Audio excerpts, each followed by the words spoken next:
Classes में आपका स्वागत है। आज हम लोग भाग 14 के बारे में पढ़ेंगे।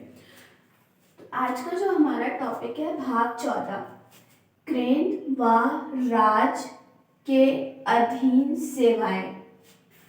आर्टिकल 308 से लेके 323 में केंद्र व राज्य के अधीन जो सेवाएं हैं, मतलब संघ लोक सेवा और राज्य लोक सेवा और क्या कहते हैं अखिल भारतीय सेवा, ये सब जो आते हैं वो आर्टिकल 308 से लेके 323 में इसका उल्लेख किया गया है भाग 14 में।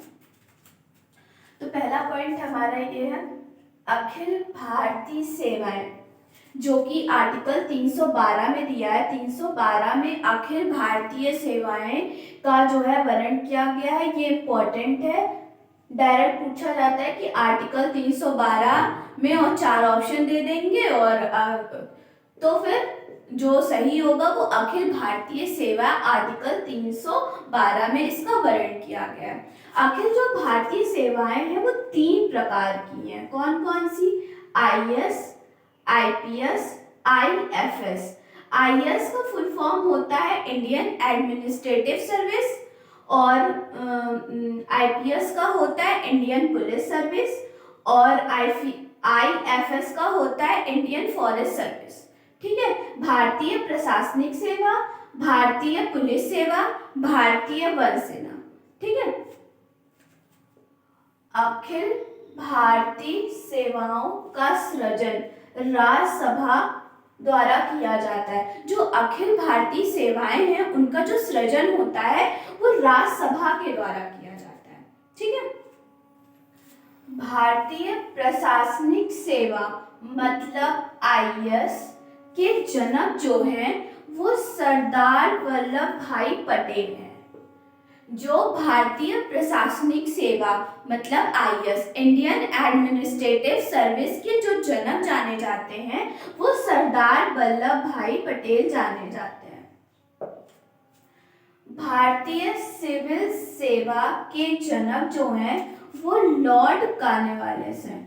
जो सिविल सेवा के जनक हैं मतलब IAS, IPS, इन सबके जो जनक हैं, जो जनक जाने जाते हैं वो लॉर्ड कॉर्नवालिस को जाना जाता है। भारतीय सिविल सेवा के जनक हैं लॉर्ड कॉर्नवालिस। बहुत इंपॉर्टेंट है, हिस्ट्री में भी पूछा जाता है और पॉलिटी में भी पूछा जाता है। भारतीय सिविल सेवा के जनक कौन है? तो लॉर्ड कॉर्नवालिस। पहली बार सिविल सेवा परीक्षा भारत में 1922 में हुई थी। जो पहली बार जो सिविल सेवा की परीक्षा मतलब IAS, IPS, IFS, इन सब की जो परीक्षा जो की शुरुआत हुई थी वो 1922 में हुई थी।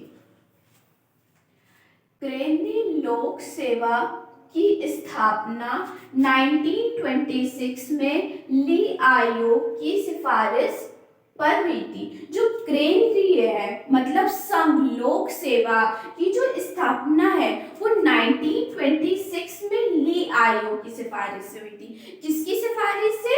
तो ली आयोग की सिफारिश से हुई थी। कब हुई थी? 1926 में। किसकी हुई थी? तो केंद्रीय लोक सेवा आयोग की हुई थी 1926 में। किसने की थी? तो ली आयोग की सिफारिश के द्वारा हुई थी। अगला पॉइंट है 26 जनवरी 1950 को संघ लोक सेवा आयोग तथा राज्य लोक सेवा आयोग की स्थापना हुई थी।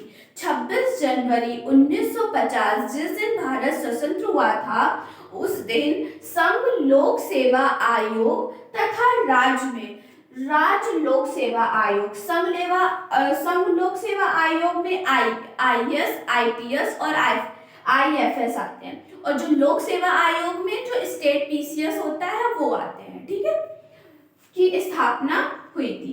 कब हुई थी? तो 26 जनवरी 1950 को हुई थी। अब हम लोग आर्टिकल देखते हैं। आर्टिकल 309 में क्या कहा गया है? आर्टिकल 309 कहता है कि संघ एवं राज्य की सेवा करने वाले व्यक्तियों की भर्ती एवं सेवा की शर्तें संघ में राष्ट्रपति द्वारा होती है, राज्य में राज्यपाल द्वारा होती है।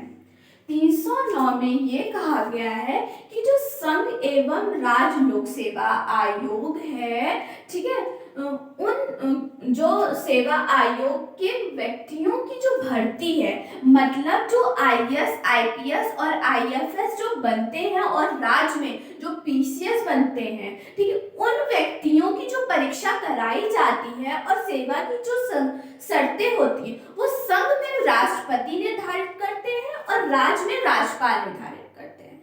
समझ में आया? संघ एवं राज्य जो लोक सेवा आयोग है, उन व्यक्तियों की भर्ती जो परीक्षा होती है और जो उसके लिए शर्तें होती हैं, जो मतलब योग्यता मानी जाती है, मतलब इन भर्ती कराने के लिए, वो संघ में राष्ट्रपति करते हैं और राज्य में राज्यपाल द्वारा होती है। आर्टिकल 310 कह रहा है संघ या राज्य के सेवा करने वाले व्यक्तियों का कार्यकाल संघ में राष्ट्रपति के पर्याप्त होती है और राज्य में राज्यपाल के। मतलब 310 में ये कहा गया है संघ एवं राज्य के सेवा करने वाले व्यक्तियों का जो कार्यकाल होता है वो संघ में राष्ट्रपति के पर्याप्त होता है और राज्य में राज्यपाल के होता है।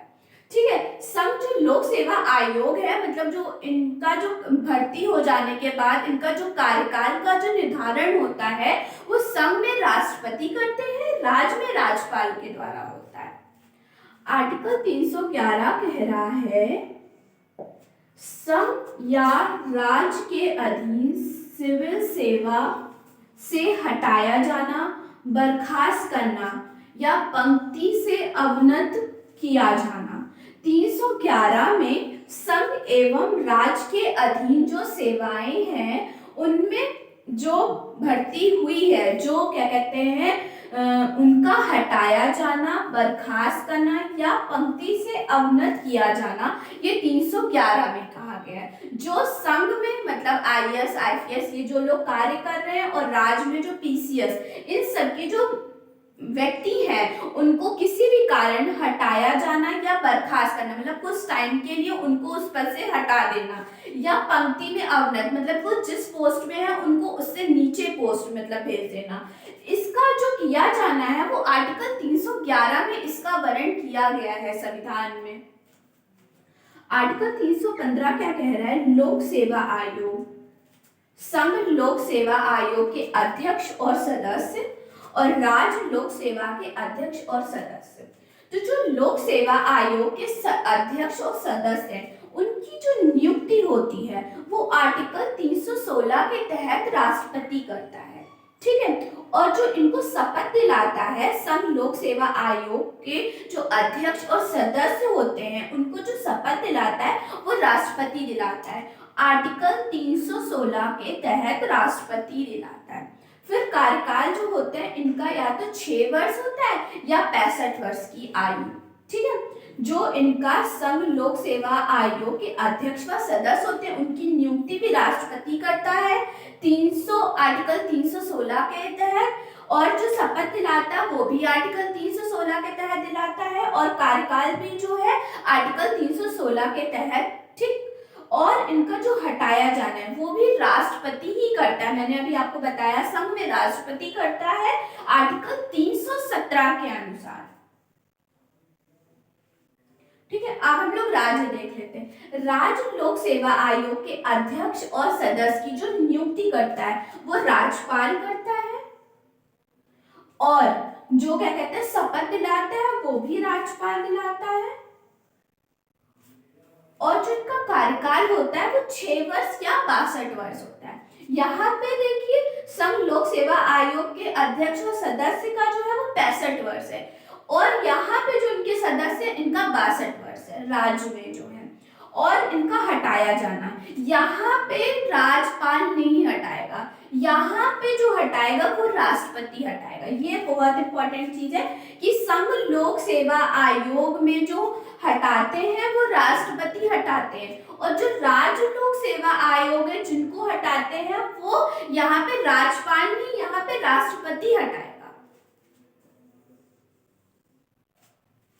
अब यहाँ पे लास्ट 322 आर्टिकल में कह रहा है कि लोक सेवा आयोग का व्यय, जो मतलब इन लोक सेवा आयोग का जो व्यय होता है, मतलब जितने लोग इसमें भर्ती होते हैं उनकी जो क्या कहते हैं उनको वेतन कहाँ से दिया जाता है, या कोई भी जो व्यय होता है लोक सेवा आयोग में, संघ में जो होता है वो भारत की संचित निधि से होता है,